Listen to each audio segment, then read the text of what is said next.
Alright, good boy, Benny. Stay. Good boy. Alright. We're going to be introducing BB, and he's going to be enjoying manners, a beef or cow kneecap or patella. There comes two in a package. That's what they look like. And that's the product. Sorry, I'm doing my best here, guys. Here, give me a second. There we go. Remember, I'm no professional videographer or anything like that, so please forgive me. I'm doing the best I can. Yeah, that's the best picture I think I'm going to be able to give you guys. But it comes two in a package. It's from, like they said, I guess, Artisan Farms. From my local raw food store. That's what a cow's kneecap looks like. And that's what he's going to enjoy tonight. And, at least for the moment. He'll enjoy a lot more than that today. But, there you go, Benny.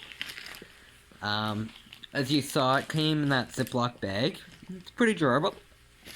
They come frozen. And I prefer to feed them frozen. But you can defrost if you want. It's perfectly safe, and there's no issues if you want to feed it frozen or raw. Or defrosted. But if you do defrost it in the fridge. Do not defrost it in the sink or anything like that. Always in the fridge. Just so you remember. Anyways. So I want to make sure I'm doing my best here. This is a particular favorite of his. I particularly like the patella, specifically, because there's a lot of good connective tissue and cartilage and other really good important tissues for the dog. It's really important for their joints and developing body to get this material. So, the patella happens to be a particularly very good source of this. So that's why I chose to use the patella. As you saw in the package, there are other options. But what matters is that he's going to enjoy his kneecap. And you guys are going to get to see what it's like for a dog to eat a frozen kneecap. Little camera shy, Ben. He was actually, ironically, we're in the middle of doing some cooking, but he told me that he was just hungry and he wanted to eat something. He didn't want to wait anymore. Feed me now. So, I decided to take a break and give him his kneecap now. So, hopefully you guys will enjoy this video, and you'll get a kick out of it, and maybe even want to give your own animal a try with a kneecap or something else. Like I said, I'm a particular fan of the kneecaps, but yeah, there's lots of options, and you don't always have to do a kneecap.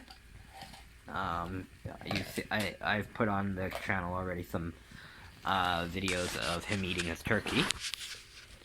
He particularly enjoyed that. Realistically, his turkey was probably, well, I know it was in the plus 20 pounds, and it was bigger than his head. Much bigger than his head. And he really, really enjoyed that. This is not remotely considered a binge meal. This is basically a snack. Now, theoretically, if you had a pet who was sitting at home all day, he wasn't active, maybe as a senior or whatever, you could get away with, say, giving, like, say, 2 of these, likely per day, with some more meat. There's not nearly enough meat on this, but 2 meat-sized portions. Like, assume that the patella is like something about the size of the patella to about the size of the dog's head. Is about the ideal for a dog Benny's size. Roughly, a good rule of thumb is to, if you look at the dog's head, that is roughly equal to the amount of food they need 2 to 3 times a day. Now, a dog like Benny, this doesn't even begin to touch it. He frankly will need at least 4 or 5 of these, typically each day. So this is just a little snack. It doesn't actually account to much of his caloric intake. But it gives me lots of opportunities to spoil him and to give him lots of fun treats and enjoy himself, so in my opinion, it's worth it. I know not everybody will agree with me, but he's my puppy, and I don't think it could ever be questioned that he definitely likes this.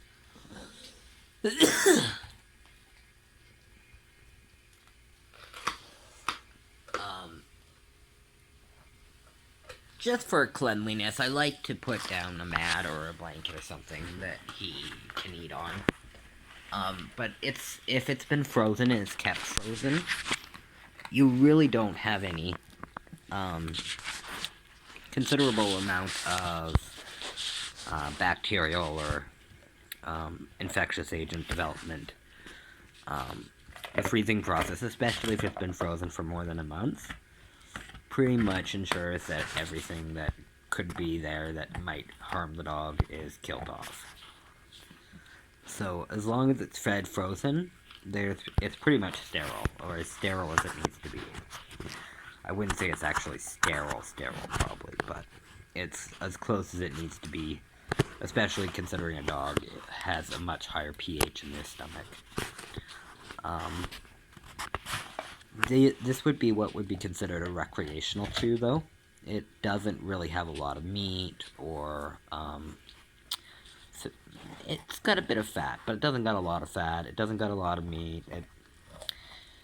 It's not high in bone, but it's got a fair amount of bone, so this would be considered a recreational chew, with the added benefit of the extra nutrients.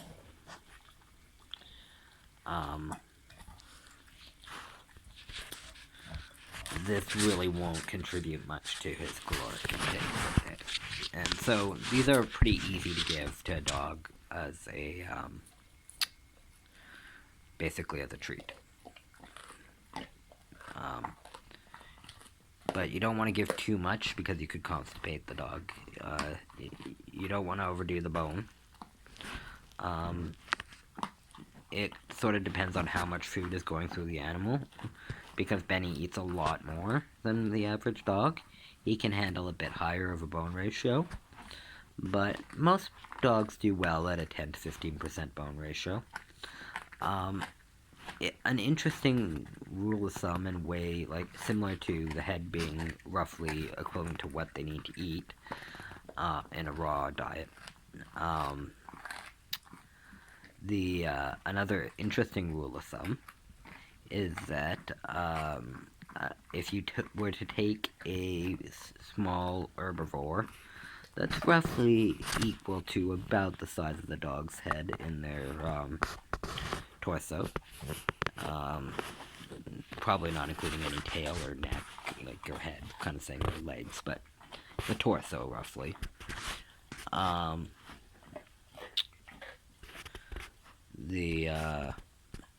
The amount of bones that's in that animal is pretty much the ideal balance. And actually, as we've come to learn, dogs, wolves, etc., do best when they're eating other small herbivores. I should be more clear in my language, sorry. Not other small, because they're not, they're neither small nor herbivores, but when they're fed primarily a diet of small prey items that are primarily herbivores or insectivores, that represents the ideal nutritional balance. or the meal for that dog. And especially if they're allowed to consume the entirety of the animal, not just the meat and fat and bone, but even the skin and potentially the pelt.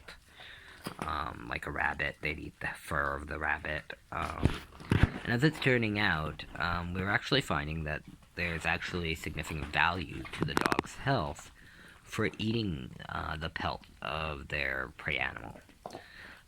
They might not eat all of it. Like, for example, they tend to, especially in the bigger animals, but in small animals, they'll tend to eat the whole thing. In bigger animals, they might not eat the feet, but they'll eat the rest of it, sort of thing. But that actually turns out to be really useful for helping cleanse the bowel and to moving things along and acting as a good indigestible fiber. I'm not certain what, if any, specific nutritional benefits it might have. We've really not had any study of that, so it's hard to know. But it's definitely something that most dogs are not getting in their diet, just like they're not getting, say, the digestive contents or the digestive system itself.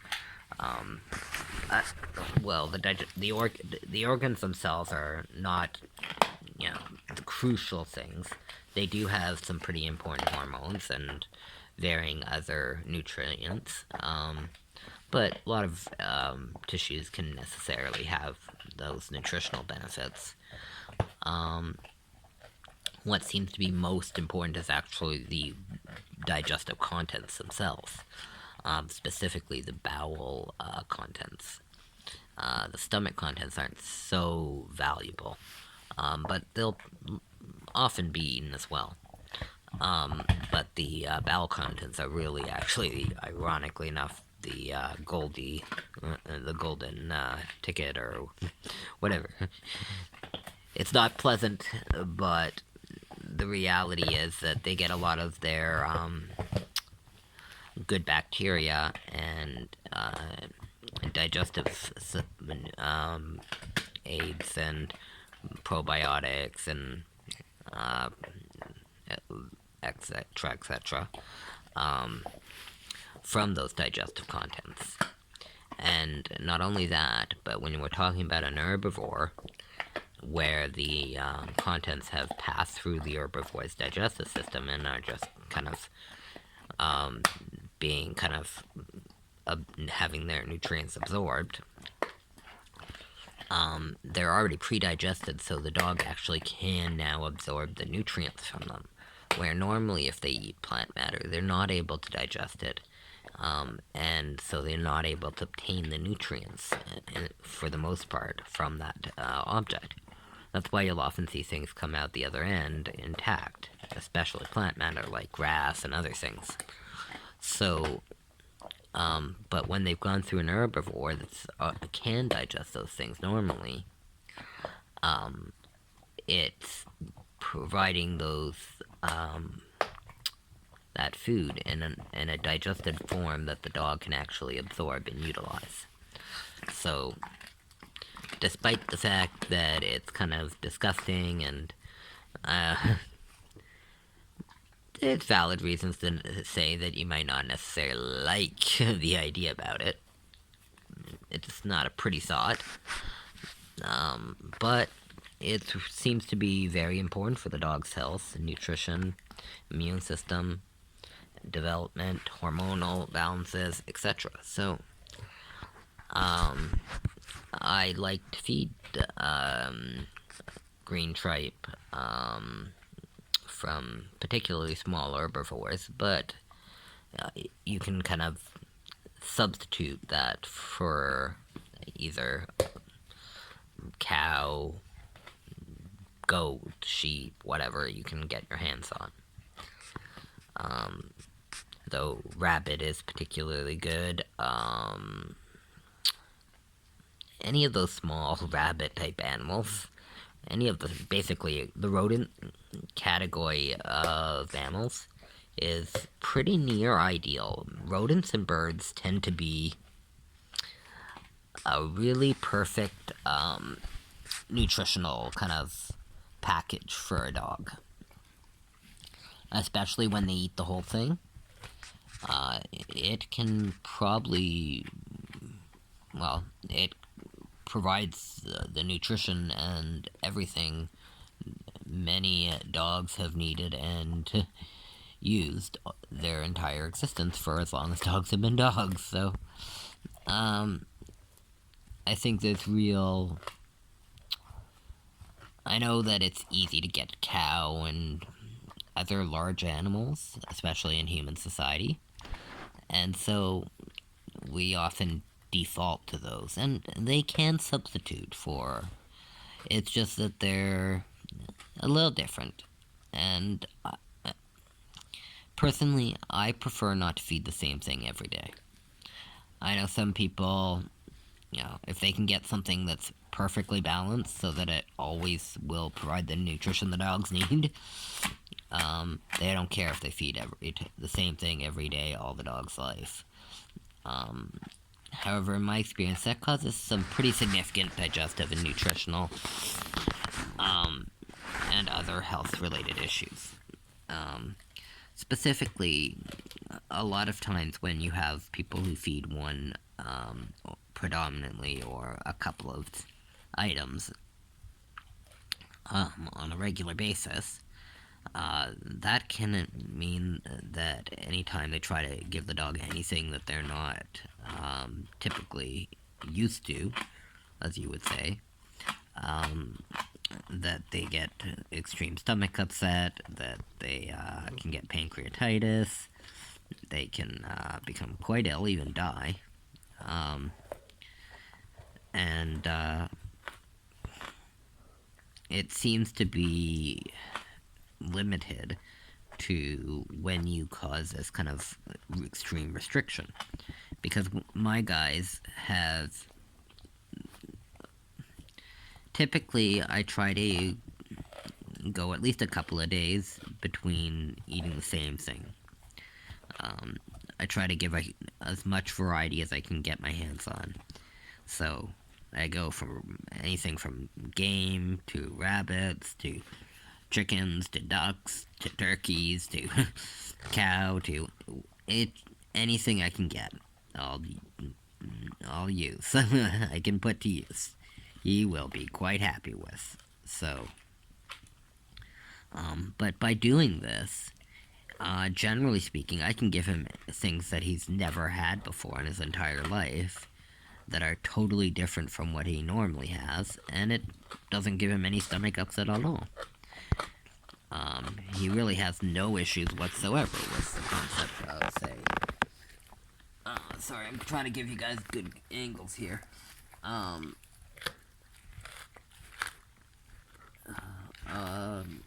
Yeah, so... without having any issues with the dog having any intolerances or extreme allergies or other things. It's interesting, the only thing Benny has ever shown any kind of allergic response to was pedigree. And it wasn't even something I fed him. Some asshole fed him a giant bag of pedigree food all at once during a brief period where he was unsupervised. Yeah, he fed him something like 12 pounds of fucking pedigree. And it was the first time he'd ever had pedigree to begin with.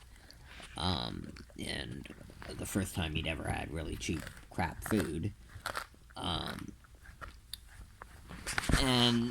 Yeah, he, aside from being really ill from being horribly overfed, because you have to understand, dry food, once it's digested, will typically absorb a lot of liquid and then swell to easily 3, 4, 5, 6 times the size.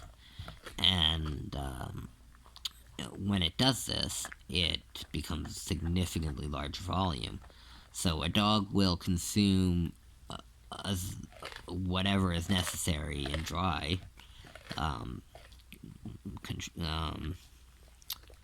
concentrated form, to totally fill up their stomach, until they can't eat anymore often. And then, 20 minutes, an hour later, suddenly it's, massively way more than their bodies can handle.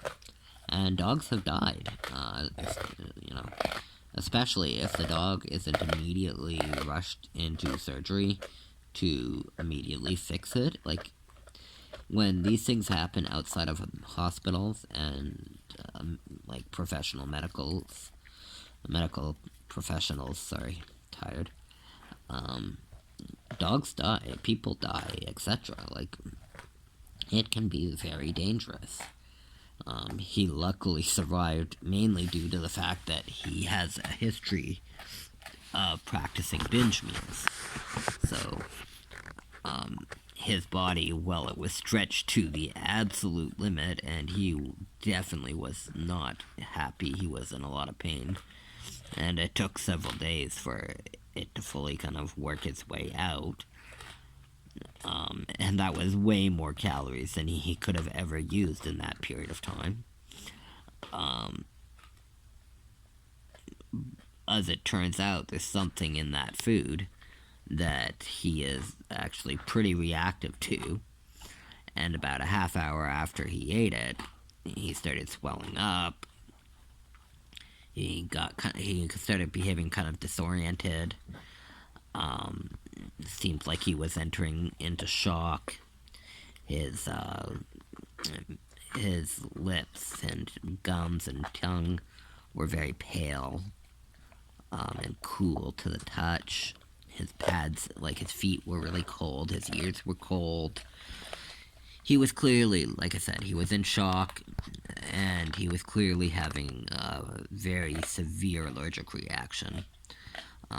Luckily, I carry EpiPens and epinephrine and various antihistamines on me for myself because I have some severe allergies. And because as a medical professional, I'm trained and authorized to administer those drugs in emergency situations. So I luckily had the tools and the know-how and the medicines to actually be able to help him. But it was pretty scary there for the first little while. And for the first few days until he kind of was clearly over the hump. And I was definitely very, very angry. But at least we learned that pedigree food is not something he can eat. So yeah, as you can see, this thing is frozen rock solid. And so cold, like you can see the cold air, like basically coming off it. But he just gnaws straight through it like it's nothing. He's pretty much actually almost done. That piece you see in front of us is the last piece. And this is how you ideally want to have it happen, where the dog's calm, he's relaxed, he's enjoying himself. He's totally focused on his bone. He's not feeling stressed or threatened. And he's just enjoying himself and slowly chewing and working his way through. Basically, once he chews this and swallows, if you were to look at all the digestive contents, there's nothing in there that's more than a couple of millimeters sort of big. He just grinds it all up. He has pretty much no issues just chewing his way through. If this was raw, he would have gone through this in a few minutes. Maybe another time I'll show you, I'll do a video of him eating one when it's defrosted, because if you decide you don't want to do it frozen and you want to do frosted, obviously you gotta do frosted in the fridge.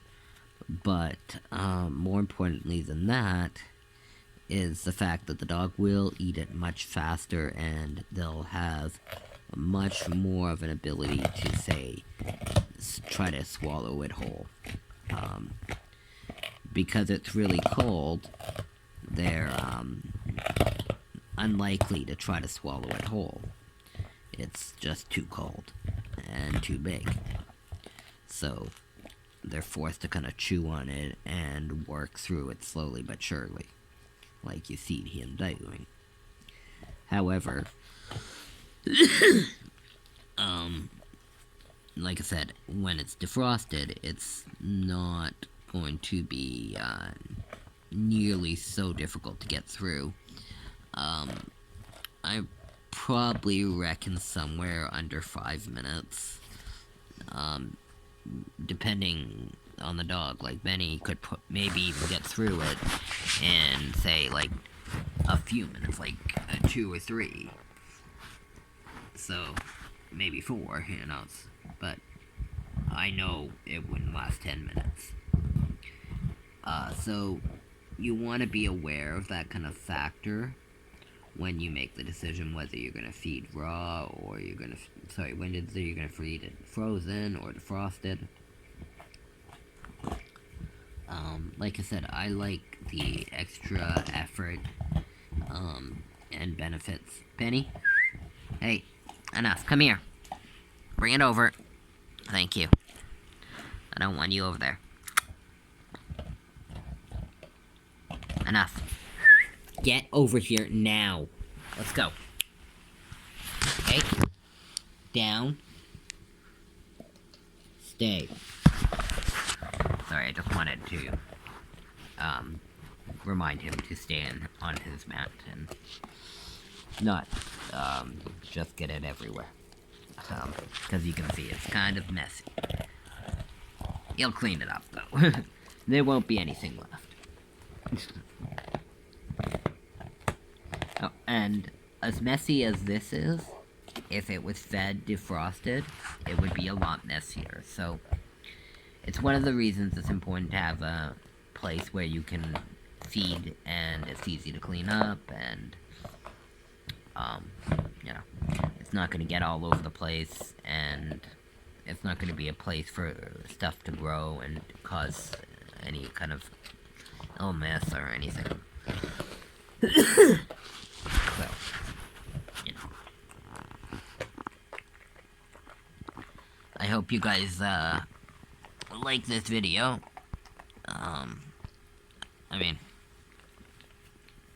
I hope you find it useful. I'll do my best to try to get it uploaded and edited. I can't promise much on editing, but I'll definitely do my best to upload it. You gotta understand that I'm pretty limited with my resources, with the technology I have at my fingertips and immediately available to me.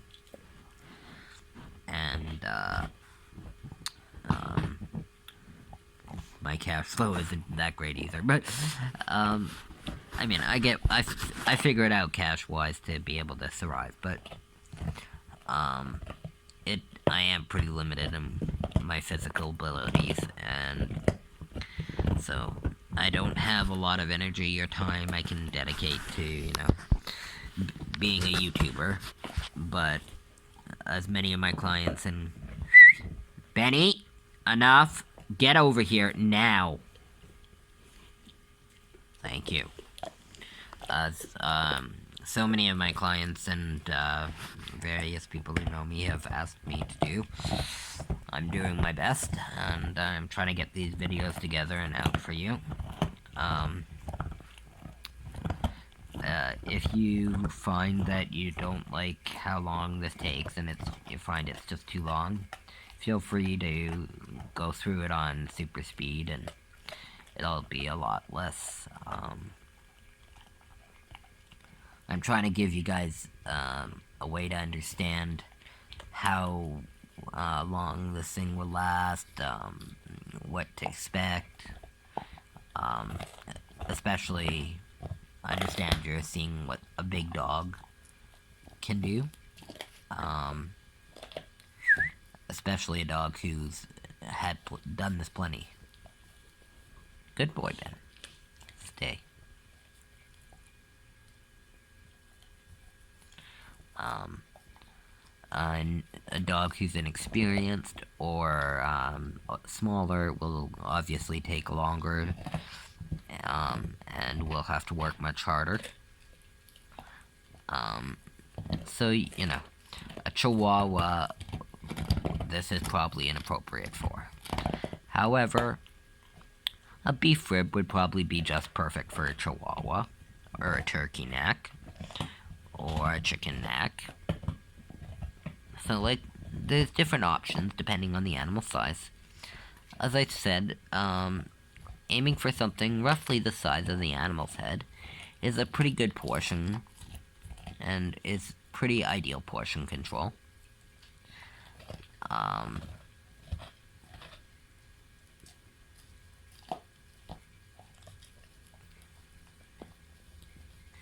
We're coming close to the end now. Benny,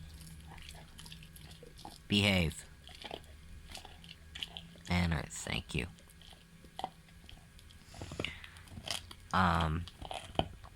You'll notice I use some particular commands there.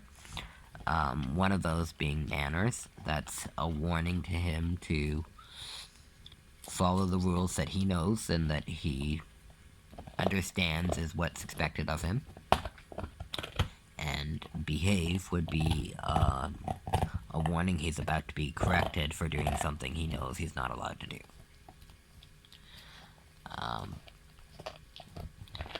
If you hear me say no, that means it's something that he's not allowed to do now. That he's doing the wrong thing right now.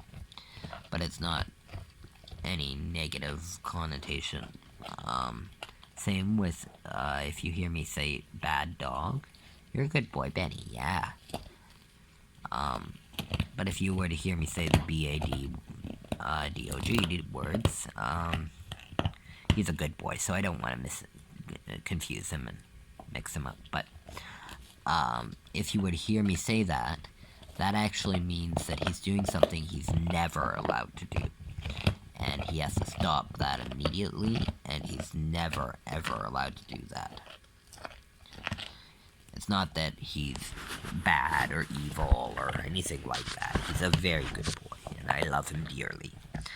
But it is to say that it's not something he's ever allowed to do, and he's not allowed to repeat it, he's not allowed to do it ever again. He has to stop immediately, kind of thing.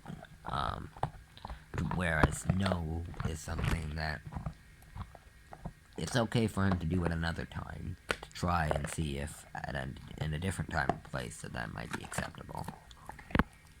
But right now, in the circumstances we're in, that's not what I want from it.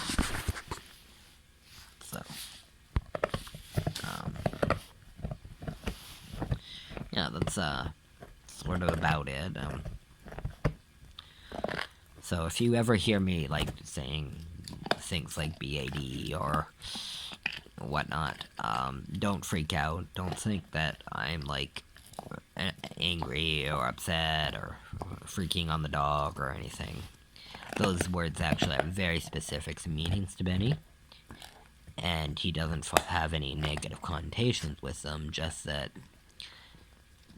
they are communicating what expectations are and what the rules are, and giving him a way to understand his environment and what's going on and what's to be expected and what he needs to do, what he's allowed to, what he's not allowed to do, etc. We'll go in more depth into this kind of stuff in the training videos, but just so you know, so you don't like be stressed that I'm like abusing him or anything. It's just It's just a word. Or a couple of words in this case. It really is so just amazing how powerful these animals are. Like, the fact that he can just crunch straight through this stuff is just astonishing. Like, I'm not joking when I say if this was defrosted, I'm certain that he would just power through that, like, so quickly as to be almost too fast for a healthy diet. If you notice also, his teeth and the inside of his mouth are white, clean, perfect condition, perfect shape, perfect color, perfectly strong, healthy teeth. He really doesn't have any plaque or any reason that he would need to have his teeth brushed. I know we live in a society of where we think it's a good idea to put the dogs under anesthetic, especially general anesthetic nonetheless, just to clean their teeth. Obviously you can't clean a dog's teeth and do dental work on a dog, or at least most dogs, without sedation. It's just not right. It's pretty abusive for the dog and pretty dangerous for the poor vet. So when we try to do these things, we do have to sedate and knock them out. But it's very dangerous to do that. And we really strongly discourage doing that on a regular basis. In fact, we try to discourage doing anesthetics as much as possible. We try to say never do it more frequently than every year. Ideally, it should be at least 3 to 5 years between anesthetics, especially generals.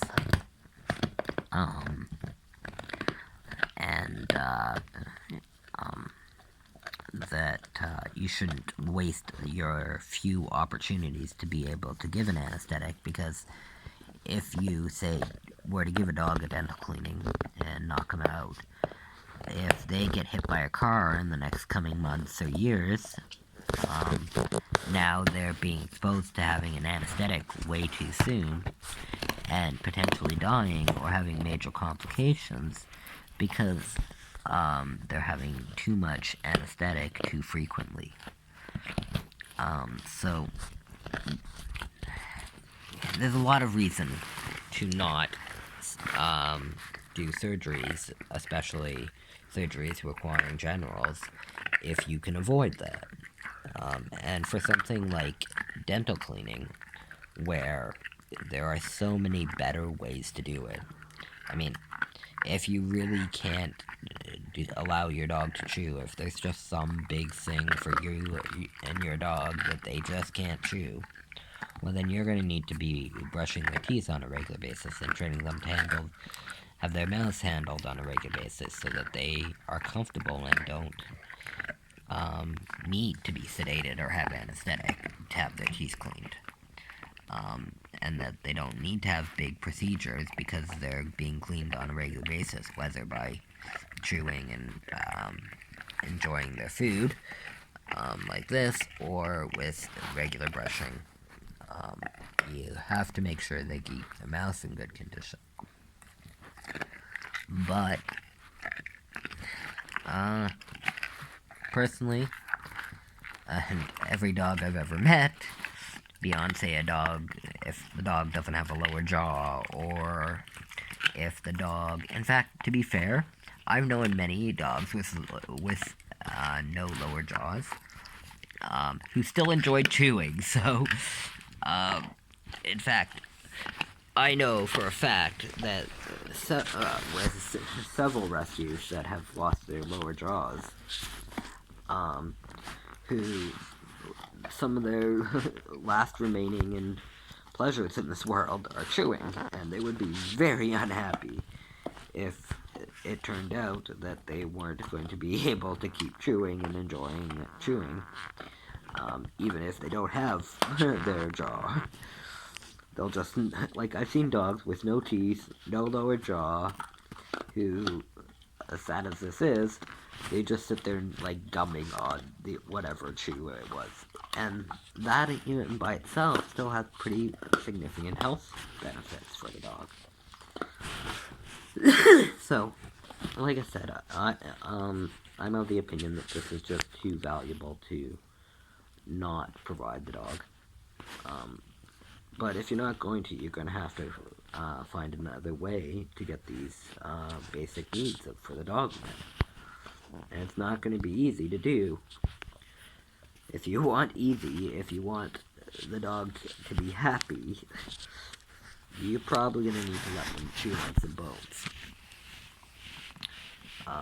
But as long as you pick the right size, and avoid, say, especially the smaller dogs, the weight-bearing bones, especially from the bigger animals like cows, or deer, or moose, or whatever, bear, etc.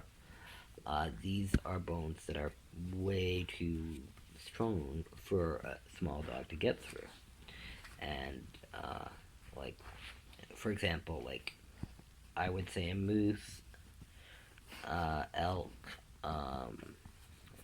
say, polar bears, grizzlies, elephants, big cats, etc. Like, those kind of animals would probably, their weight-bearing bones are too big for Benny to safely eat. They could risk theoretically breaking his teeth. So it would be considered something that would be not right for the dog. Or if it's given with a lot of meat, and the dog only chews on it as long as there's meat and various bits that they can pull off. But once it's just bone, especially if there's marrow in that bone, they take it away before the dog starts to try to break into the marrow. Because that's usually where you see a dog end up hurting themselves or breaking a tooth or something, is where they're trying to break into a really big, heavy, hard bone to get to its marrow. So you stick to smaller bones and smaller, like, for example, poultry necks, like turkey and chicken necks, are probably some of the best. Because there's a lot of meat and tissue surrounding all the bones, and all the bones are small, and so it's very easy for the dog to chew straight through that, and swallow that, and to easily digest it. So, like I said, he cleans up, he's not going to leave anything behind. He makes sure that there's not a scrap to be found anywhere. His nose, he knows, and he makes certain every last scrap is gone, but he's finished off the majority. There's only maybe a few little pieces left for him to find, so I'll probably end this here, but yeah, I hope you all have a wonderful day, and like I said, I'll do my best to upload this, and if it needs some editing, I'll do my best, but please understand, I'm not, this is not my area of expertise. I train dogs, I work with animals, I do emergency medicine, but, yeah, no, I am not a YouTuber. I am not especially bad, I'm especially bad with software. I can build, like, hardware and deal with hardware shit, but software stuff is just annoys the hell out of me, and it's never been my area of expertise. But we'll sign off here, and I'll do my best to get this up, and so that you can all watch. Benny, come here. Come on, come say bye. Benny, sit. Good boys. You gonna say bye? Good boy. Thank you. Alright, everybody, you have a good day, and I'm sure we'll see you around, and hope you enjoy the video.